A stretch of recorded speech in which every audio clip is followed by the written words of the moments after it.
So let's see appointment of managing director, MP, manager personnel in that managing director, full-time director, and a manager. Okay, so first thing, a person cannot act as managing director and manager at the same time. Why? Because their meaning and their definition itself is different. We already seen in the last in the video where in the definition managing director have specific powers and manager have substantially a whole of powers.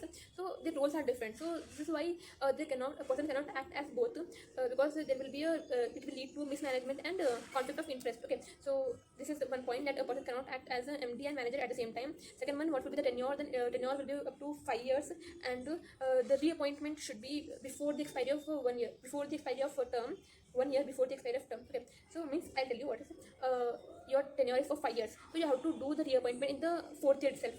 You cannot do the reappointment after the 5th year. Okay, so this is the point. Then what is the disqualification of a managing director, full-time director, and manager, MP? Okay, so if you are below than 21 years and above than 70 years, you are disqualified. But there is one exception. If you are above than 70 years, you can take the permission of the central government, and also you are by passing SR, you can be appointed as MP. Okay, and second one, you are undischarged insolvent. Third, you have been convicted and sentenced for a period of, if you are sentenced for 6 months, it's okay. But if you are sentenced for more than 6 months, then you are disqualified. Okay, so that is more than 6 months. Okay, then you have suspended the payment of creditors. Okay, in that case. So these are the 4 exceptions. Then what is the procedure of that? I'll tell you in the next video, so stay tuned and like the video.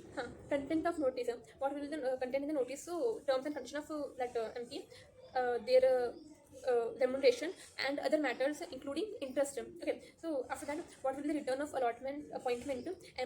Form MR1 should be filed within 60 days to the registrar, and you have to also file MDT 14, but except private companies don't require MDT 14, and you have to file DIR 12 after the appointment to registrar. Okay, then we have that consequence of irregular appointment. If there is any error in the appointment, then your acts done before the approval will not be invalid, it will be deemed to be valid.